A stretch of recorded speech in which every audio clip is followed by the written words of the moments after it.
Daily Vachou, de l'info vachement fraîche livrée chez vous.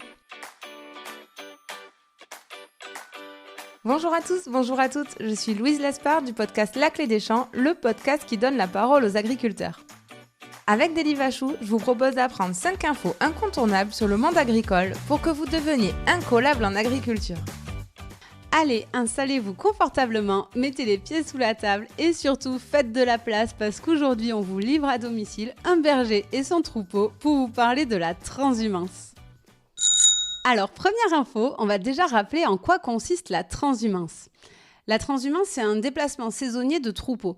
Ça peut se faire en hiver ou en été, d'une plaine à une autre ou d'une plaine à la montagne. Pour ce deuxième cas, vous savez, ce sont les moutons, les chevaux et parfois les vaches que vous voyez sur les routes au printemps ou sur les photos. À l'approche de l'été, ces éleveurs migrent avec leurs bêtes en haut des montagnes pour faire pâturer leurs troupeaux. C'est un grand moment pour les éleveurs. Ça demande beaucoup de préparation et monter tout ce beau monde en hauteur génère un certain stress. Surtout qu'il faut aussi amener le matériel pour travailler et de quoi vivre pendant plusieurs mois. Plus l'été avance, plus les bergers montent en hauteur.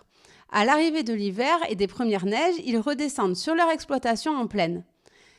Ces migrations existent tout de même depuis plus de 5000 ans et concernent 1 million d'ovins, c'est-à-dire les moutons, et près de 200 000 bovins. Deuxième information, savez-vous pourquoi on transhume ? Je vous rassure, les éleveurs ne montent pas dans les montagnes pour le plaisir d'avoir de belles gambettes à l'heure du body summer. La transhumance a en fait 2 objectifs.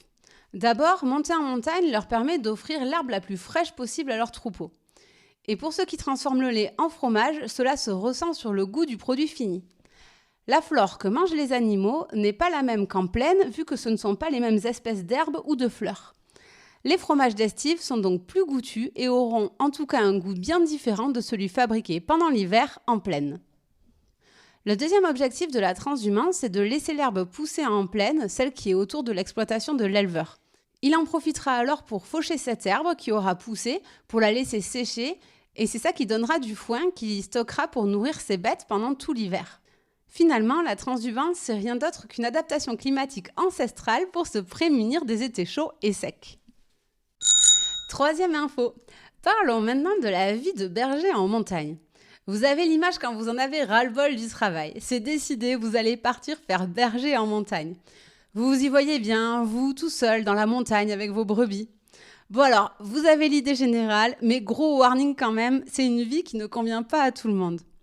Elle est rythmée par la nature et les animaux dans des conditions assez spartiates, il faut le dire. Les bergers dorment seuls ou avec leur famille en fonction des cas, dans des cabanes en pierre avec le strict minimum pour passer l'été. Le travail est relativement rude aussi, très peu montent le matériel de traite dans les alpages et donc il faut traire matin et soir à la main. À titre d'exemple, j'étais montée en estive pour rencontrer Marion Ossigneri, avec qui j'avais enregistré un épisode du podcast que je vous recommande, qui s'appelle d'ailleurs La vie de bergère en montagne. Et donc Marion, avec son mari et son fils, traite 400 brebis à la main, au lever et au coucher du soleil. Et ça correspond à 2 heures de travail à 2 non-stop. Il faut aussi courir la montagne pour retrouver la brebis qui s'est perdue, affronter les tempêtes et le froid matinal. Et puis, petit détail, il ne faut pas oublier la baguette de pain le jour de la semaine où on descend faire les courses et vendre ses fromages. Bref, c'est quand même une vie pas comme les autres. Ceci étant dit, quand on en discute avec les bergers, eux n'attendent que ça, monter dans les montagnes. Ces passionnés se sentent dans les alpages en vacances et 100% dans leur élément.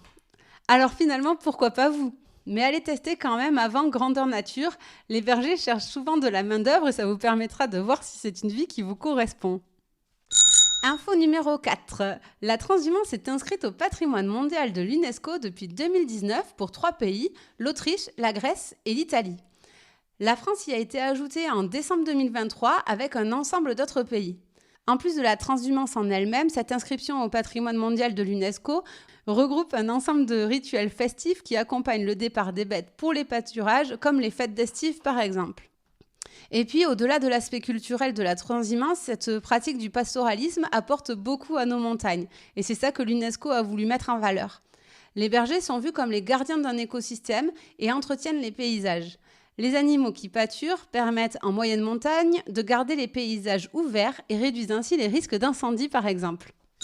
Et enfin, dernière info, le pastoralisme en montagne est confronté, comme beaucoup d'espaces naturels, à des conflits d'usage.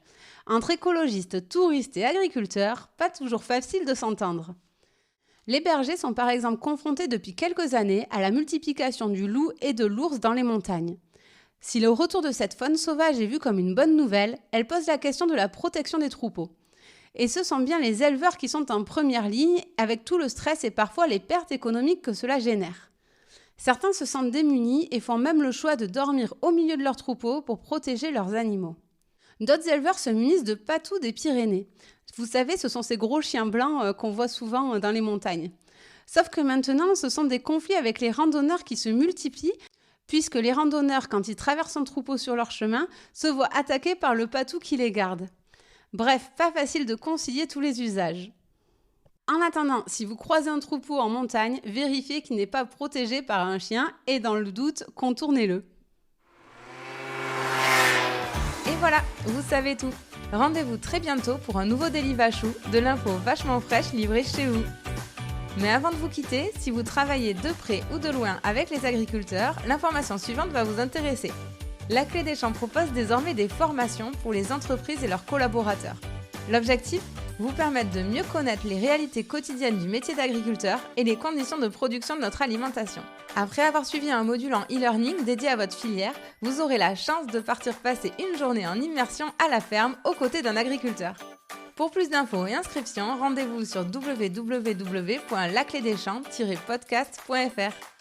À très vite!